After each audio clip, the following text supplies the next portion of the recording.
The speaker today is Beto-Man, our guest speaker. Beto-Man is a well-known figure in Chicano radio and activism. He's long been a host of Radio Slan, KUCR 83.3 FM, and a regular contributor to East LA Venue, internet radio show since 2007. He shows often features with community leaders, educators, uh, and activists and musicians. He also has published is a published author of the Mecha Leadership Manual and has been recognized for his work with youth education and Brown Berets movement. His message to young people is powerful: stay in school, seek higher education, and learn your history. Beto-Man Tijerina is a well-known figure in radio shows, and I'll pass it on to Beto-Man. Beto, welcome to Platicas. Órale, gracias. Ya son las que, what time is it? It's 2:10. 2:10 in Texas, órale. Aquí en California son las 12, órale. So, buenas tardes todos. I am Roberto Tijerina Cantú. My parents do come from Edimburgo, Texas. They are originally from Nuevo León, the state of Nuevo León. I was born here in Califas, and so I have all those traits of Tejanos. Muchas gracias. Thank you very much. Órale. So then today, let me just give you some information. Raul will help you with anything that you might need from me. My phone number, my email, all of that, you can contact Raul. So let me just throw it out there right now. My cell phone number is area code 951-809-3851. My email is Robert Tijerina, the digit 8 at gmail.com. I do Radio Aslan every Friday night from 6 p.m. all the way through 7 a.m. in the morning. And we have a radio station here locally, KUCR 88.3 FM. We're on the internet. You can catch us on your iPhone, on your Android, anywhere. Can you repeat your number, Roberto? Yes, area code 951-809-3851. Gracias. 3851. So anyhow, I'm very interested for those of you who have been involved in the Chicano Movimiento. Please contact me. I would love to do interviews with all of you one by one to document that history, because the history is critical. It's important. And so then we need to really, really document our own history, because again, they're not going to do it for us. We have to do it ourselves. So I am on YouTube, and on YouTube you can find me on Tijerina Chronicles. So there is some videos there. I just started with the videos. And I'm totally blind. So then you cannot, it's hard for me to video record and do all of that good stuff. Bueno. Let's get started. So today I want to talk about the state. Can everybody mute themselves? Lupe Chavez needs to put it on mute. Lupe, okay, go ahead. Go ahead, Beto. I'm sorry for that. Yeah, everybody needs to put it on mute, because it really distracts, ¿verdad? Órale. So then today I want to talk about the state of Aslan, where we're at, but I don't want to leave it on a negative point. I really want to look at solutions, and so this is about a 20-minute talk, más o menos, and then we can jump into some questions and stuff like that. Now, there's not much I can tell most of you, because a lot of you are elders. You've been through the motions, through the grit and grind of organizing and doing it. I also have been through the grit and grind. I've had 30 years in el movimiento. I've been involved with the Brown Berets de Aslan out of San Diego, California. I've been involved, my BA is in Chicano Studies, and I've been involved in radio for 30 years. I've been involved in Nuestra Cosa, our newspaper here on campus at UC Riverside, in Riverside, California. And so I've been involved for a very long time también. So what is the state of Aslan right now? Well, we're in dire straits, right? I think we all know this, but I'm going to repeat it. They've been doing this to us. They've been repeating lo malo, ¿verdad? Que pueden hacer con nosotros. In 1934, Repatriation Act. In 1954, Operation Whipback. And of course, in 1994, Operation Gatekeeper. And now in 2025 is Operation Desaparecidos, ¿verdad? So they keep doing it to us, and it doesn't matter if you're an American citizen or not. A ti te levantan también y te llevan para México y allá te tumban, te tiran para allá. So again, you know, where are we at as a people? We're in dire straits, and again, you know, there is a resurgence. Unfortunately, every time this happens, there is a resurgence in el movimiento. And that's a good thing and a bad thing, right? Because, you know, we don't want to feel attacked. We don't have to, you know, try to have to defend ourselves each and every single time. But this is what happens. Porque no nos quieren, and we're the obvious, you know, scapegoat. And they see Mexicans and Latinos or Centroamericanos and Suramericanos, they see us all the same way. They don't care. To them, we're all immigrants. We just got here yesterday. That's what they believe and that's what they think. And you're not going to change that mentality from them, unfortunately. And so then we have to keep defending ourselves each and every single time. And we're at that point again. So right now is the worst time because we are really actually looking at fascism. We're looking at all of these things and we're saying, ay, mi Dios, ¿qué vamos a hacer? ¿Para dónde nos vamos? Y qué va a pasar, ¿verdad? That's the situation right now. That's kind of where we're at, the whole enchilada, como quien dice, ¿verdad? And I think we all know that. Okay. So now after all of that, solutions. What can we do? Where are we going? Well, first of all, again, we're organizing. Every single one of us here, I know that you're all working at some aspect of the Chicano movement. That's great. That's wonderful. And we need to keep doing that. The situation becomes, how do we, you know, get more people involved? How do we you know, create a national media service for all of us, or even a you know, a YouTube page or a Twitter account, whatever it may be, ¿verdad? How do we get more people involved? And I mean, that's always the question. Yes, we can have our conferences, and that's great. And we're going through Zoom, and we can have people on Zoom, which is great. There is a conference actually coming up on October the 3rd. It's going to be on Zoom. It's the LEAD conference, leaders. Let's see, what does it say? It's leaders, educators, and activists. So that's going to be on Zoom, but it's all for educators here in San Bernardino on October the 3rd, and you guys can pick that up. Pero again, you know, a lot of people don't have money. They can't drive out. They're busy. You know, they keep us busy with all this different work, ¿verdad? And so then solutions. What are the solutions? Well, one, we need media. We have to like Platicas, we have to meet on a regular basis, and we have to pull in more people. And how do we promote that? How do we keep moving that forward? You know, we need these are the things that we need, and who's going to do it, right? I mean, you know, I'm a good taskmaster, but I can't do any of it.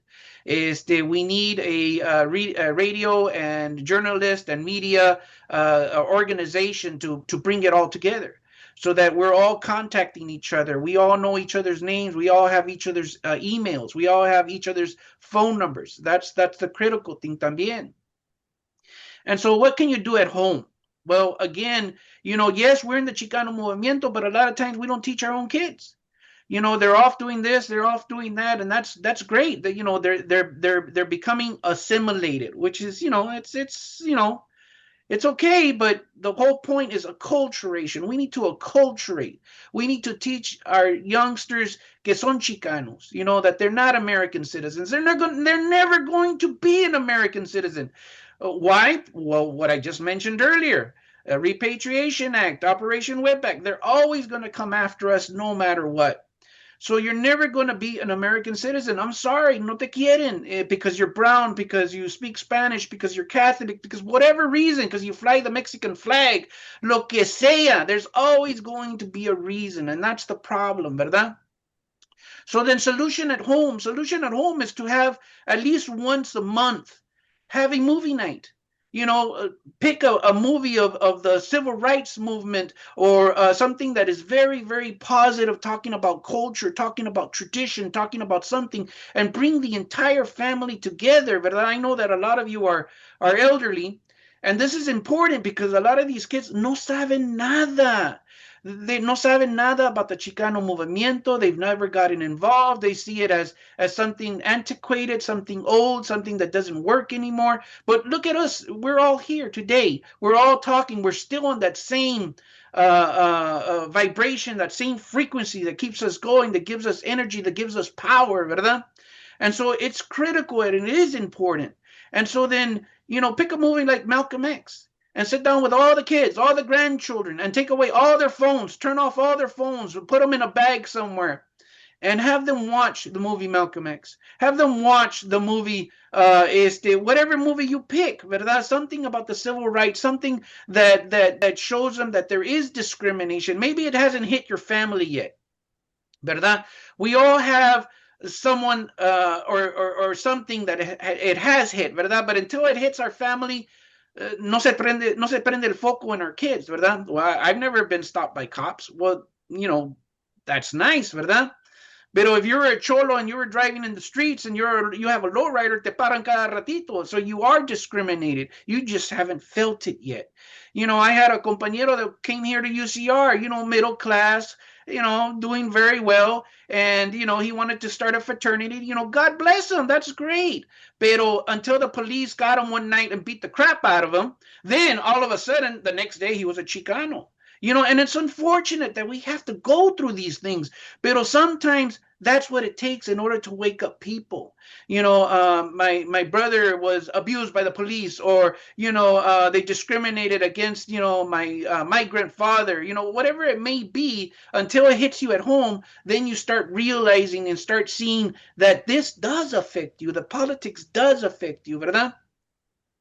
And there is an aura, because we all come from Mexico or Centro America, Sur America. There is this aura that no te metes en la política porque te van a matar, mijo, ¿verdad? And that's always something that my mom has always told me, But again, we could die tomorrow in a car crash. ¿De qué nos sirve? If you cannot invest yourself in humanity, if you cannot invest yourself in the spiritual, ¿verdad? Because there is a difference between the materialistic and the spiritualistic, ¿verdad? And so the materialistic, most people are trying to satisfy the need, ¿verdad? And there's basic needs, a house, a marriage, a car, kids. There's basic needs, but that does not fulfill the spiritual. You're going to keep chasing the material your entire life, but it never will fulfill the spiritual. So we are all on a spiritual quest. The Chicano movimiento is espiritual. It is a spiritual quest to figure out where we came from, who we are, and what we're doing here. And what is our fight? What is la causa? What is Aslan, right?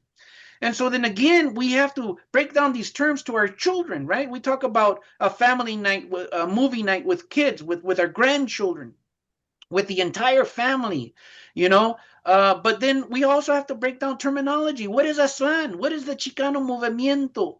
What is Chicano studies? Why is it important to get involved culturally? What is culture, right?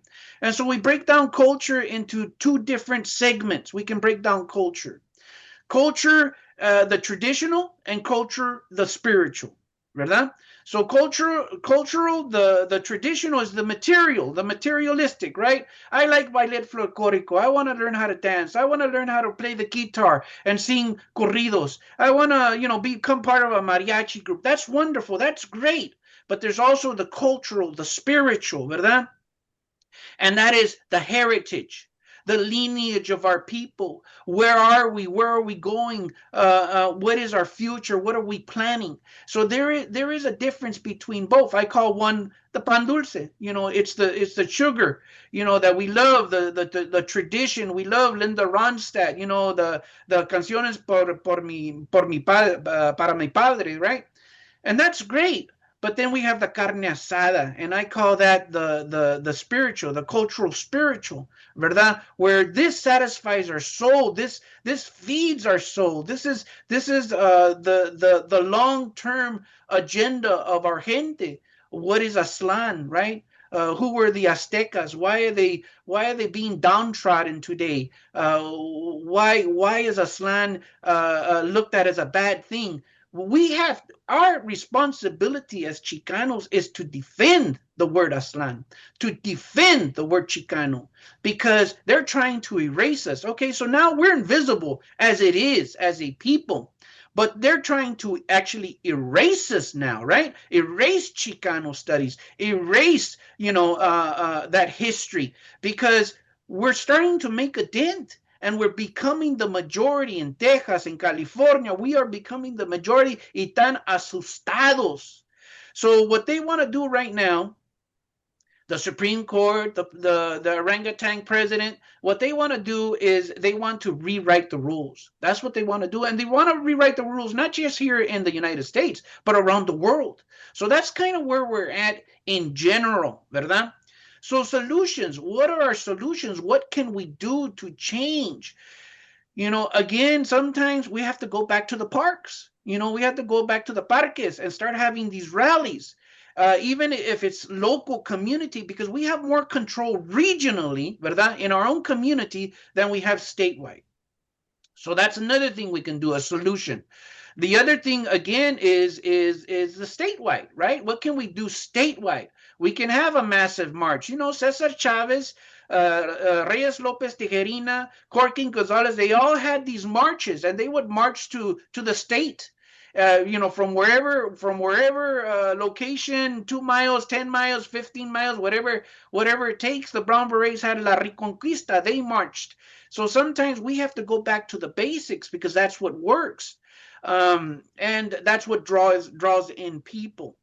So those are some of the solutions. And I mean, you guys know this. You guys are leaders. All of you that are here today, you are all leaders in your own specific generalization fields, in organizations, as educators. And that's, like I said, that's great. In education solutions, we need to push MECHA, el Movimiento Estudiantil Chicano de Aslan. MECHA has been destroyed. They have purposely, in the last 30 years, they have destroyed MECHA. They've gone after MECHA. They've undermined MECHA. They tried to change the name of MECHA to El Movimiento, Estudiantil, Progressives, Activists. Try to change the whole word, taking out the word Chicano and taking out the word Aslan. Why? Why have they done this? To me, this is law enforcement doing this. It's a 30-year struggle that has occurred over the years. And, I'm not going to get into all of that history right now. But I have written a book, the MECHA Leadership Manual. It's in there. And it was banned by MECHA. Why? Because I'm speaking the truth. They know what the truth is. And the people that took over MECHA, again, in every organization, it starts off great. And then people get in there that want to change the ideology. They want to change the philosophy. They want to change the direction of an organization. And that's when it falls apart, because they're not sticking to what founded it, what made it, what fortified it, ¿verdad? And those are the words. And that's why we need to really emphasize these words and keep repeating them over and over and over. Today, here in Riverside, we have the Chich Museum. It is the first Chicano museum, right? Well, ya andan los güeros trying to take away the word Chicano. Here we go again, right? Because the word Chicano, again, over and over and over, the word Chicano says, I am indigenous. I am from here. Yo soy de aquí. You use the word Hispanic. What is this word Hispanic? Yo soy de España. What is this word Latino? I'm from Italy. What is this word Mexican American? Yo soy de Mexico. No, we are from here. Somos indigenous people. We are here regardless of the border. We have always been here. We've been here for 100,000 years. This is our ancestry. Yes, we're all mixed. Yes, again, we get into this purity thing. There is no pure race. I'm sorry. When a Frenchman marries a woman from the Netherlands, do they call her a mestiza? No, They don't call her mestiza. Why not? They're from two different countries. Well, because again, they're trying to tell you that the Anglo is pure. He's pure-blooded. No, son mentiras. The Roman Empire was a brown people. They conquered what would become 36 nations. They were Mediterranean. And you don't think there was They all had sex, all of them.